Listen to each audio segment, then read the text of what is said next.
Vamos a tomar contacto vía telefónica con el señor Julio Failot, economista, analista político, director de la revista Apuntes a Lápiz. ¿Cómo le va, señor Failot? Buenos días. Sí, buenos días, José. Un gusto saludarte y como siempre a tu disposición. Muy puntual. ¿Cuál es la situación de Dina Boluarte? ¿Cómo estás analizando la situación? Bueno, no te escuché lo último. Sí, de manera puntual, ¿cómo estás analizando la situación del gobierno y la situación de Dina Boluarte? Ok. En primer lugar quería señalarte que la detención preliminar del hermano de la presidenta Nicolás Boluarte, aunado con el intento del gobierno de maquillar las cifras del INEI referidos a los niveles de pobreza, yo creo que complican la situación de la presidenta de la República, ¿no? En realidad los hermanos o los Guayquis de Dina, más bien, creo yo, sus cómplices son de la peor calaña, ¿no? Y en cualquier momento, más tarde que temprano, la van a abandonar a su suerte, ¿no? Como tú sabes, el comunicado del Ministerio Público, en donde se le acusa a la presidenta y al ministro Walter Ortiz, el ministro del Interior, de un presunto de ser autores de la comisión de delito contra la administración pública en la modalidad de delito de abuso a la autoridad, ¿no? Esto es sancionado, como tú sabes, en el artículo 376 del Código Penal, ¿no?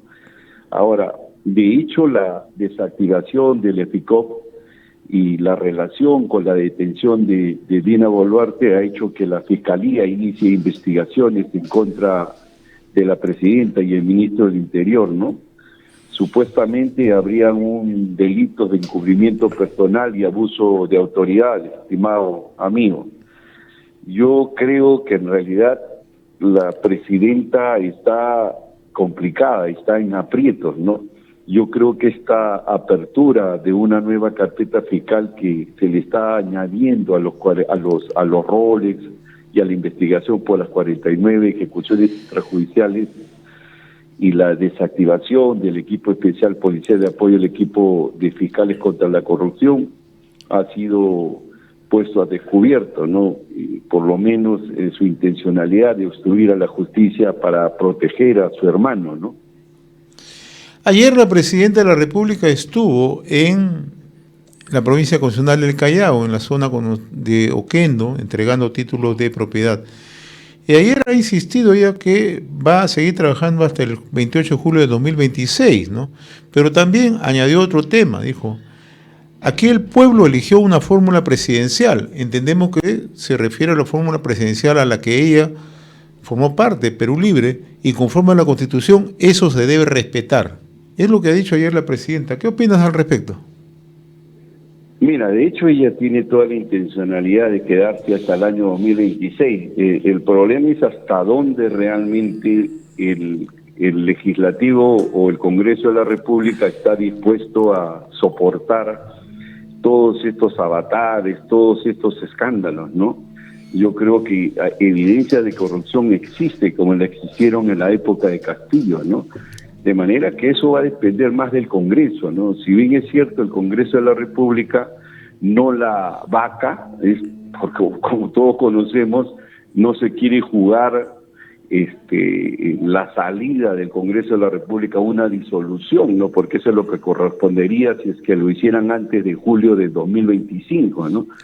De manera que esto depende más del Congreso, ¿no? Yo tengo la impresión de que probablemente el Congreso de la República se atreva a vacarlo una vez que ésta no pueda ser disuelto, o el Congreso no pueda ser disuelto. Esto es en julio hasta el 2025, ¿no?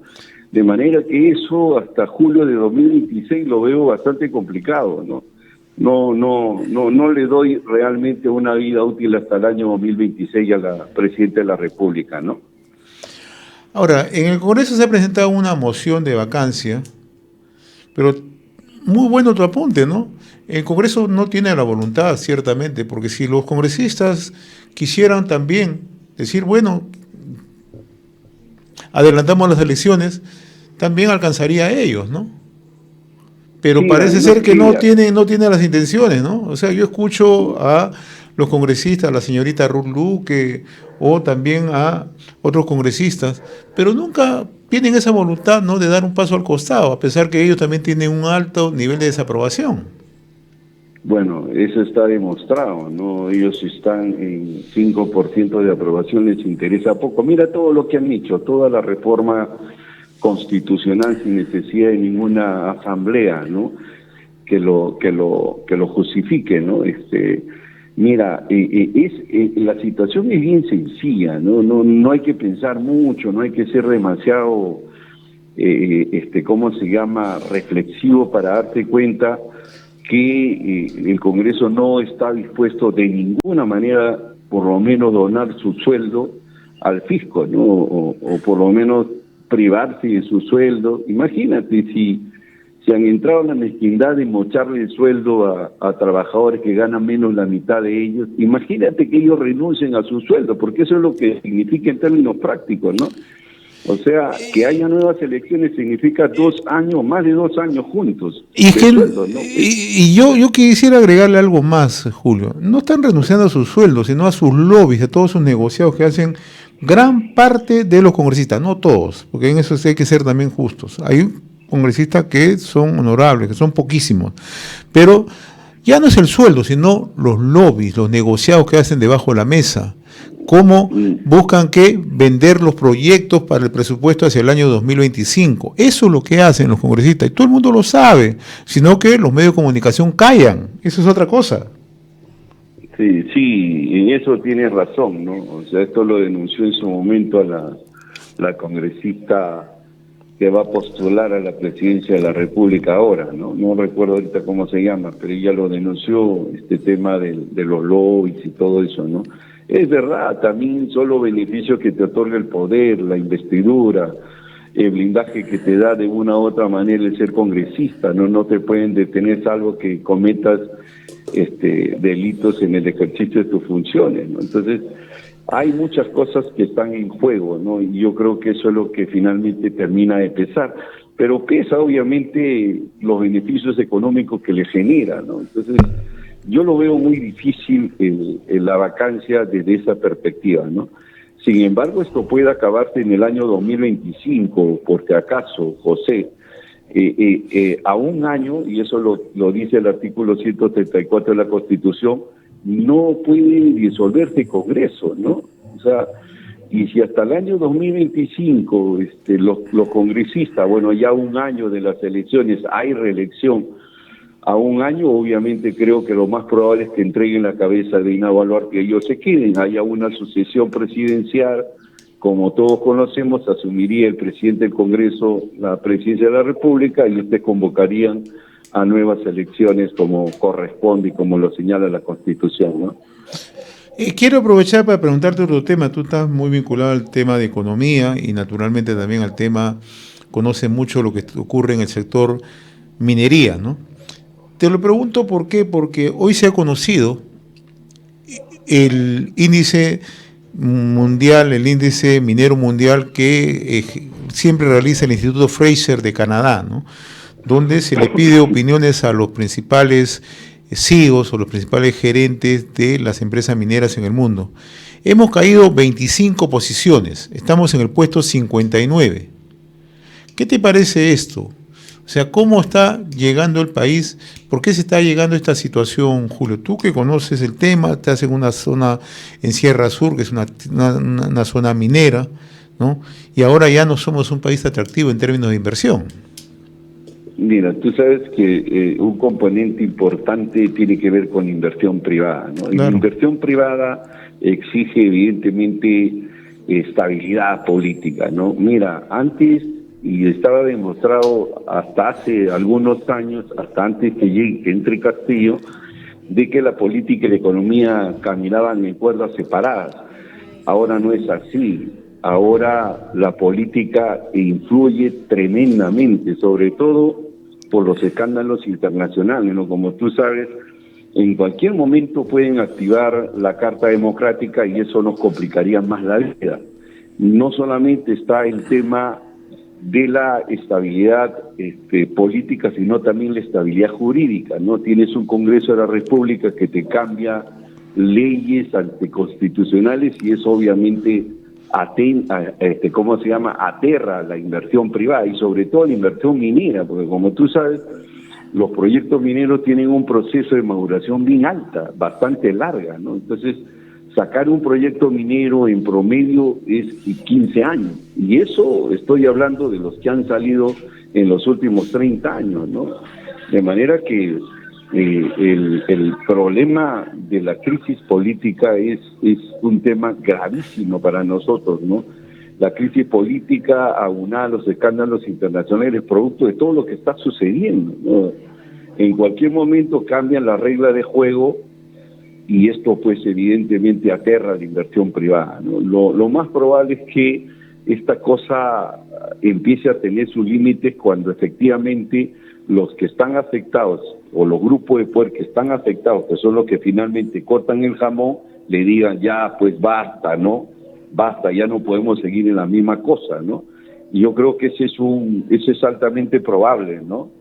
Y lo que ocurre es que la gente en la calle y los empresarios no toman acción, solo muestran su preocupación, pero acción concreta que hayan tenido con respecto a la presidenta no la ha habido, y eso también es una cosa más o menos preocupante. En situaciones críticas, recuerda en la época de Castillo, los empresarios fueron a visitarlo, a conversar con él, un poco para plantearle qué cosa es lo que finalmente iba a hacer con respecto a la inversión privada, porque había mucha desconfianza. Eso, por ejemplo, ahorita yo no lo estoy viendo, no veo reacción de la CONFIED, no veo reacción de la Sociedad Nacional de Industria, por lo menos no es visible, no es conocido, ¿no? Entonces esto es preocupante porque esto nos va a afectar a todos, ¿no? Tú sabes de que los efectos que tenga sobre la actividad minera, que es una actividad muy importante para los ingresos del país, que se estanque es un tema que debe preocuparnos a todos, ¿no? Y no solamente a los empresarios, ¿no? Claro, y también en este caso, tal como tú lo anotas, yo veo, y yo lo he reiterado en innumerables oportunidades, la Presidenta de la República no tiene ninguna intención de apostar por la inversión privada en el Perú. Y está plenamente demostrado. Y ayer, en su inconsciente, ha dicho: yo formo parte de la plancha de Perú Libre. Entonces el chip de la presidenta no ha cambiado absolutamente en el tema de la inversión privada. Y esto es la mejor demostración, es lo que nos está pasando con las inversiones, la mejor demostración de lo que nos está pasando. La semana pasada hubo una cifra del Instituto Nacional de Estadística e Informática sobre la pobreza. Esos son los resultados. Entonces yo, la verdad, no aspiro, no tengo ninguna, ni siquiera, o sea, me da la impresión que la presidenta se va a mantener en eso, en su chip ideológico. Que lo disfraza bien, ¿eh? Lo disfraza muy bien la presidenta. No sé qué opinas. Mira, yo no creo que haya algún tipo de matiz ideológico en el caso de la presidenta. Yo creo que no tiene la menor idea. Ella habrá estado militando en Perú Libre, pero no tiene la menor idea. Yo no creo que ni siquiera ha leído el manual de Politzer, ¿no? Para tener una idea de lo que es comunismo, socialismo, ¿no? Pero lo que dijo en Davos, en Suiza, hace 2 años la grafica. Y lo que dijo respecto a Tía María también a 2 días de ingresado al gobierno, la grafica. O sea, sí, pero recuerda en ese momento quienes cortaban el jamón, pues, ¿no? En ese momento estaba el Lenin de Huancayo, ¿no? Finalmente quien daba la directriz del partido, y ella obedecía a eso, ¿no? Dina Boluarte es una mujer extremadamente práctica como lo es su hermano. Su hermano sí, ¿cómo se llama? Nicanor sí tiene una formación política de izquierda, ¿no? Pero en el caso de Boluarte es absolutamente desconocido su filiación política, ¿no? Ha sido ganada por la frivolidad, tiene una fragilidad ideológica, pues, casi total, ¿no? Entonces, yo no veo por ahí la cosa, pero yo veo por ahí más la irresponsabilidad de aquellos sectores que se llaman o que dicen estar a favor de la inversión privada, ¿no? O sea, ahí tienes toda la derecha que la soporta, y que supone debería, ¿cómo se llama?, reorientar la política y un mayor respeto a lo que están haciendo, ¿no? Entonces yo creo que esto, por ejemplo, lo de la AFP, por ejemplo, absolutamente innecesario, José, y eso tiene un efecto sobre la economía muy fuerte, sobre todo, por lo menos aquellos que de una u otra manera estamos afiliados, ¿no? Por ejemplo, esa sola noticia a mí me significó una pérdida del 5% de mi fondo, te lo juro, 5% de mi fondo, José, Sí, de así mi es. AFP. Así es. Entonces pero estamos hablando de gente que se supone defiende la inversión privada, es promotora de la inversión privada, ¿no? Entonces ahí no hay nada, José, ahí hay puro mercantilismo, ahí hay puro A eso yo te interés decía común, ¿no? hace un rato en lo del Congreso, ¿no? No defienden su mensualidad, defienden sus intereses que hay debajo del trabajo en línea baja o de baja intensidad que ellos hacen, porque hacen un trabajo de baja intensidad la gran mayoría de congresistas, ¿no? Con sus lobbies, con sus acercamientos, no les interesa. Y lo que más me preocupa es también, o sea, la presidenta, ¿tú crees que no se da cuenta de lo que está haciendo? Sí se da cuenta de lo que está haciendo. No, por Sí se da cuenta. O sea, ¿cómo no se da cuenta cuando hoy día, antes de tomar desayuno, le dicen, señora presidenta, hemos caído 25 puntos en el ranking de minero mundial? ¿Tú crees que no se da cuenta? Presidenta, no tenemos ninguna inversión a la vista. En hidrocarburos, en pesquería, no tenemos ninguna inversión a la vista. Solamente tenemos el puerto de Shanghái. ¿Tú crees que no se da cuenta? Sí se da cuenta. Un mínimo criterio, José, es dar un paso al costado. O sea, ese es un mínimo de criterio. Claro, eso por menores cosas, presidentes han renunciado, ¿no? Y yo te digo con sinceridad, esa es la dictadura. Esa es la dictadura, José. Esa es la ocultación de la realidad y también negacionismo, ¿no? O sea, es la ultraderecha la que está cogobernando, ¿no? Pero no nos dicen que no le llamemos dictadura y que Valente es igual que Castillo, ¿no? En el tema de la minería, tú que sigues de cerca, y, por ejemplo, esto es un tema que lo arrastramos desde Humala, por ejemplo, en Conga, o lo arrastramos con Pedro Pablo Kuczynski, que no hizo absolutamente nada por impulsar proyectos, o Martín Vizcarra, ¿no? Martín Vizcarra llegó a Arequipa, tú conoces bien la sierra sur del país, llegó, se reunió con el Mercado Ica y abiertamente bloquearon Tía María y no nos acordamos de eso. Estos son los resultados. Esos son los resultados. O sea, no solamente la culpa, yo pongo atención en el caso de Dina Boluarte por su frivolidad, por su poco tino que tiene, por la poca sensatez de gobierno que tiene, pero anteriormente Pedro Castillo dinamitó todo, lo dinamitó todo. Conflictos en cada momento, ya no nos acordamos. Paralización del corredor minero del sur. Eso nos está pasando factura en estos momentos. Bueno, eso viene de hace mucho tiempo, como tú lo has señalado, ¿no? El tema de la conflictividad en el sur es gravísima. La polarización que se dio ahí en momentos en la que pude manejarte de otra manera, creo que ese fue un detonante, ¿no? Claro. Bueno, yo creo, permíteme decirte algo que para mí es muy importante, José. O sea, yo creo que ya no es suficiente levantar la voz, ¿no? Yo creo que hay que juntarnos, por lo menos todos aquellos que creemos en la democracia, ¿no? Y creo que deben hacer desde los lugares más íntimos del Perú profundo, ¿no? Y de su más lejano y desolado lugar donde INA nos hizo más pobres, ¿no? Yo creo que ya basta, ¿no? Yo creo que necesitamos recuperar la política para la gente decente, ¿no? Eso es lo justo y lo necesario, José, ¿no? Así es, hay que recuperar la política. Eso sí es un tema central, ¿no? Y en todo orden de cosas, ¿no? De izquierda hasta la derecha. Hay que recuperar la política. Yo te agradezco... Absolutamente. Julio, te agradezco la gentileza que has tenido con nosotros a través de RCR, Red de Comunicación Regional. Muy amable, muy gentil, ¿eh? Buen día.